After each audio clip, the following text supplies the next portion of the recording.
Where's my chocolate egg gone? I sincerely doubt that. You sure you haven't seen it? Yeah, the one you bought me, which I must say was a lot smaller than the one I bought you. Oh yeah, quality over quantity, huh? Well, thanks for leaving the Lidl tag on mine then. Sorry I couldn't disguise the M&S one on yours. So you don't know where it is? Well, have you told your beak that? Because there is an immense amount of chocolate on it. In fact, it's all over your face. Yeah, thought that might shut you up. I think you better pop off and find me some chocolate then to replace it, young man. I know you've got a stash somewhere. Right, button first, then chocolate. Thank you.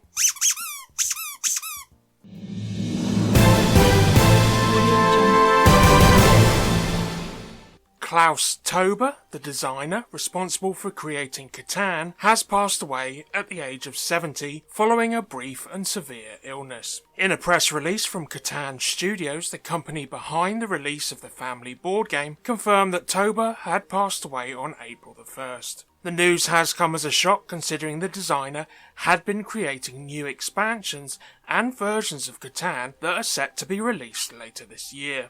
In response to Teuber's death, Catan Studios released a statement calling the Catan creator a legendary figure in the board gaming industry, who had not only designed one of the most well-known tabletop series in modern history and will continue to inspire generations of gamers for years to come. Teuber designed Catan, then called Settlers of Catan, back in 1995, having previously designed several lesser-known tabletop titles such as Barbarossa in 1988 and Hoity Toity in 1990. Catan has become one of the most popular board games released in the past 30 years, winning the coveted Spiel des Jahres award in 1995, the most prestigious award in the tabletop industry, with the series enduring to this day thanks to over 50 expansions, spin-offs, and revised versions of the title being published since its launch.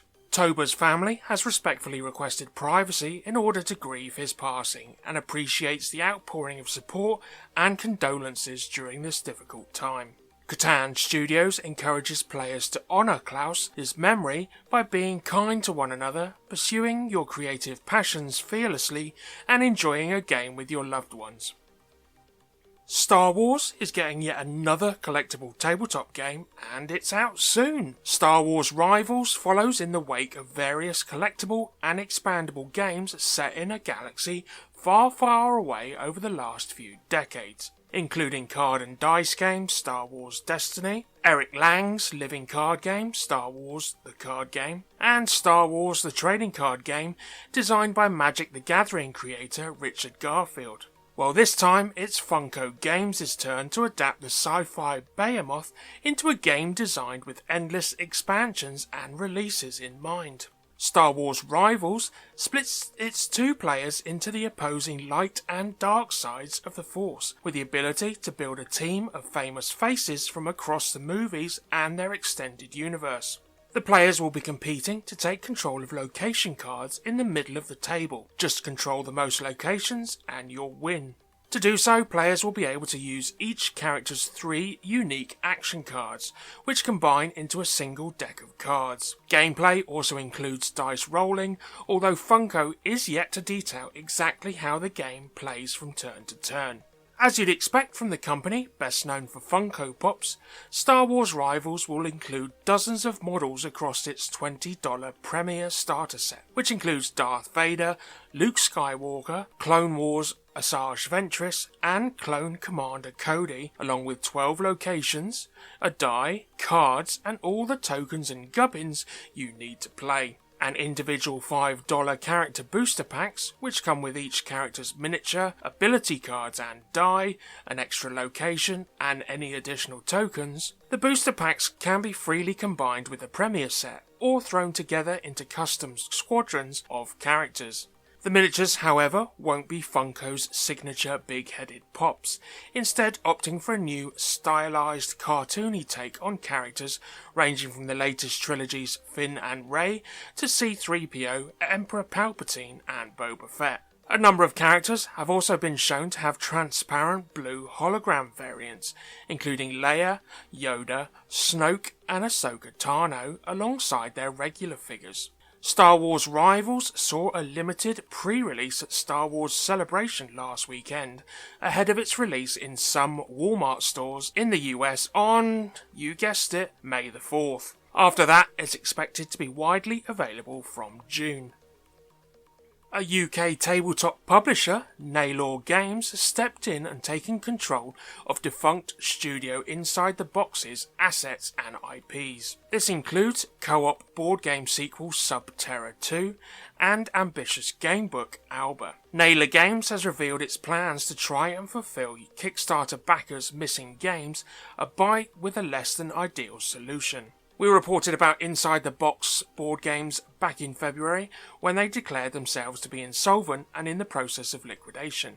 This followed accusations of unpaid staff, missing wages and owed redundancy pay worth thousands at the start of the year. The London-based board game maker had previously raised over $1.1 million on Kickstarter across 8 successful crowdfunding campaigns for projects including 2017's co-op board game Subterra and its sequel, which together amassed more than £600,000, and its latest project, open-world gamebook Alba, backed to the tune of almost £273,000 by over 10,000 people back in February 2021.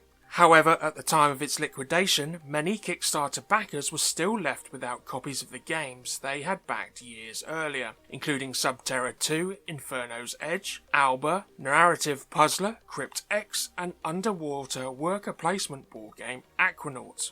Naylor Games has acknowledged that backers of Subterra 2, Alba, Crypt X and Aquanauts have been left rightfully frustrated and angry by their unfulfilled Kickstarter pledges, promising to try to make this as right as possible while setting realistic expectations about what the possible solution could be. Naylor revealed that while not every add-on offered via the Kickstarter campaigns was manufactured before Inside the Box's demise, English-language copies of Subterra 2, Crypt X and Aquanauts, along with expansions and reprinted copies of the original Subterra, had been produced but not shipped to backers. The existing stock allocated for backers has been safeguarded, so backers would not need to pay for the same games twice. However, the publisher said that backers would need to pay for shipping again in order to receive their games, as Inside the Box had consumed the previous money paid for shipping fees. The publisher offered an alternative option for backers to donate the value of their games, with money raised by the sale of any donated games split between charities and Naylor Games to help cover the cost of handling fulfillment of the missing games. Naylor Games have admitted, "I know for many this will be far from an ideal situation," citing the publisher's relatively modest resources and need to remain sustainable as prime reasons that it couldn't cover the shipping costs itself. While shipping the printed games is possible for Inside the Box's board game projects, Naylor Games said that the situation was different with regards to the studio's open-world adventure book, Alba. There is, to our knowledge, no Alba stock at all, Naylor wrote. This was a much-loved concept and deserved to see the light of day in physical form one day, but the journey there will be much longer and less certain. Naylor said that the new publisher had contacted the gamebook's original creative team with the hopes of exploring future options for the project. You know we love a bit of Unmatched here at Meeple Minded HQ. Well, the next entries in the Unmatched board game series have been announced. Brains and Brawn is the next Marvel expansion for Unmatched, featuring Spider-Man, She-Hulk and Doctor Strange. Though the expansion is based on the comic book versions of the characters, all are probably more well known for their appearances in various film and or television adaptations over recent years. And as well as Brains and Brawn, Restoration Games has also announced another Unmatched expansion. Sun's Origin is an upcoming expansion containing 2 decks, designed by runners-up to a competition the company ran. The expansion introduces 2 playable characters inspired by 2 real-life Japanese warriors. Tomo Gozen, a female Onimusha from the late Heian period, and Oda Nobunaga, a daimyo during the Sengoku period. Brains and Brawn is set to be released sometime in Q3, while Sun's Origin will arrive in Q4. Did you like Terra Mystica? You did? Well, do you fancy a more challenging and varied version of that design? You do? Well, in August this year, Fuel & Spiel and Capstone Games will release Age of Innovation, a Helga Ostertag design that is described as a standalone game set in the world of Terra Mystica. 12 factions, each with unique characteristics, populate this world of varying terrains. Here you will compete to erect buildings and merge them into cities. Each game allows you to create new combinations of factions, homelands and abilities so that each game isn't the same as another. You control one of these factions and will terraform the game's map's terrain into your homelands where you can erect your buildings. Proximity to other factions may limit your expansion, but it also gains you significant advantages in the game. This tension adds to the appeal of the Terra Mystica series. So upgrade your buildings to gain valuable resources such as tools, scholars, money and power. Build schools to advance in different sciences and collect books, which you can use to make innovations. Build your palace to gain a powerful new ability, or build workshops, guilds and universities to complete your culture. Early playtesters have commented that Age of Innovation is Terra Mystica on steroids, with 12 different book abilities, coupled with 16 stronghold abilities, then throw in 7 asymmetric colour boards. This can lead to, add the 7, carry the 4, divide that, take that away, 1,344 different factions. And don't get me started on the 18 different innovations that can be added into the fold. As you can tell, this game probably won't be one for the uninitiated, and aimed specifically at die-hard Terra Mystica fans. Mind you, if your Terra Mystica is a bit above and beyond for yourselves, you should always try out Terra Nova first, a simplified version of Terra Mystica, and work your way up. And talking of Terra Mystica, the actual screen adaptation rights have been picked up for the game from the same production company that have the rights to the Terraforming Mars screen adaptations. Cobalt Knight, a production company co-founded by Christopher Kaminsky and Christopher Knox that acquired the rights to a Terraforming Mars film adaptation back in November 2022, have now obtained the rights to Terra Mystica and its sci-fi sequel, Gaia Project. Terra Mystica, for those who have no idea what I'm on about, is a fantasy board game released back in 2012 for 2 to 5 players that's set in a fictional kingdom inhabited by various species, races and factions. Split into 7 different types of environments, including deserts, plains, forests and lakes, the world of Terra Mystica sees players taking control of one of 14 different groups, each of whom have their own unique advantages. Though no details regarding the plot, cast or release date of a Terra Mystica film and or TV series have been revealed just yet, Kaminsky commented that the production company would avoid straying too far away from its source material. Kaminsky also commented, "We will continue to work with the designers to ensure we remain faithful stewards of their vision throughout the process of adapting their worlds to the screen." The lords of big boxes of plastic with hefty price tags, Simon, have done it again with their latest Kickstarter campaign for Zombicide White Death. In just a day after its launch, the project has already surpassed its goal of $200,000 by raising over $830,000 from eager backers, and verging on the $1.2 million mark as of recording. This comes as no surprise given the immense popularity of the previous installments in the Zombicide franchise, and indeed any IP that Simon tends to churn out. Nicholas Rout, one of the game's designers, explained that while the team wanted to stay true to what players love about the Zombicide fantasy universe, they also wanted to introduce new characters, mechanics and parts of the world. Enter Zombicide White Death, a game that takes players far from the sunny western towns of previous games and into the cold, icy and besieged city of Wintergrad.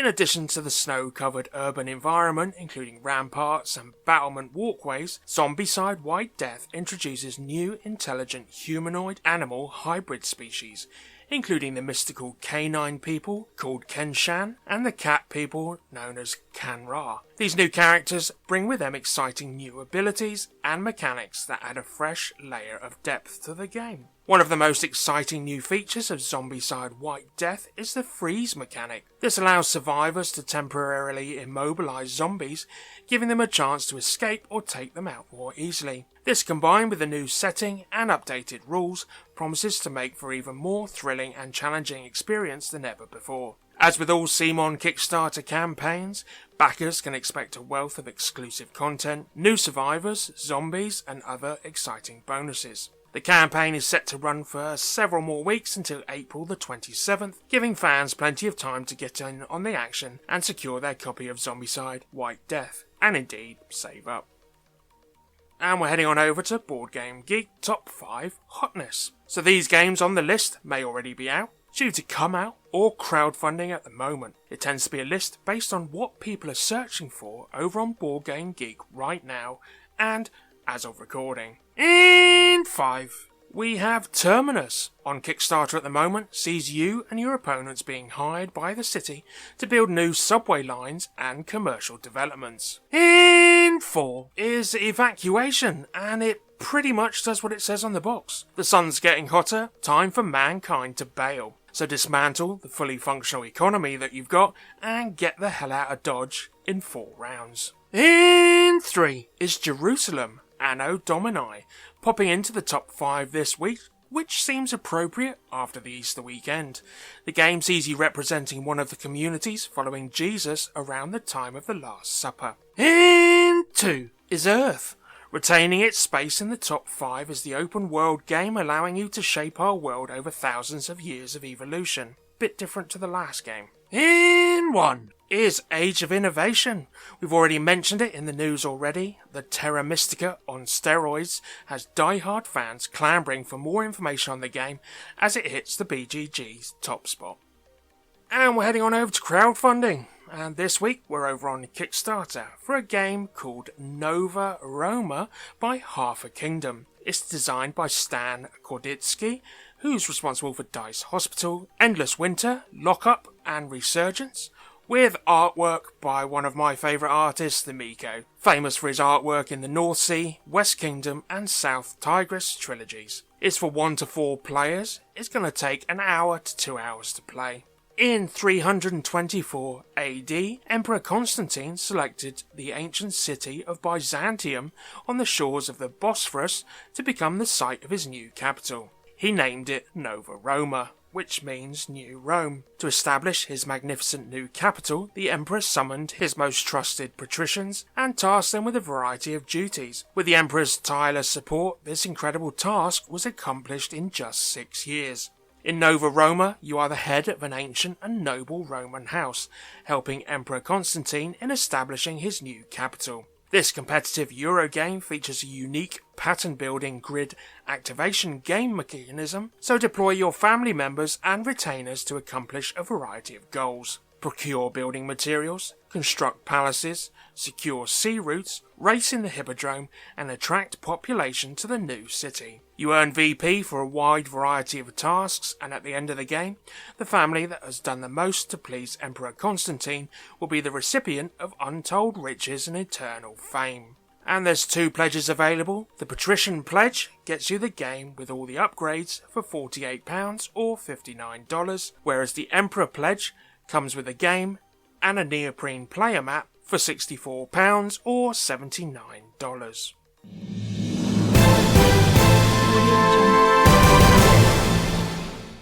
Well, chap, looks like you've been holding out on me. Green and blacks, we are being quite posh, aren't we? Well, I'm going to enjoy this. No, of course you can have some, mate. Say goodbye, and we can sit, watch the latest Mandalorian episode, and indulge in lots of chocolate. And it's a goodbye from me. Keep safe, Meeples. Keep those dice rolling, the cards shuffling, and we'll be right here for you next week.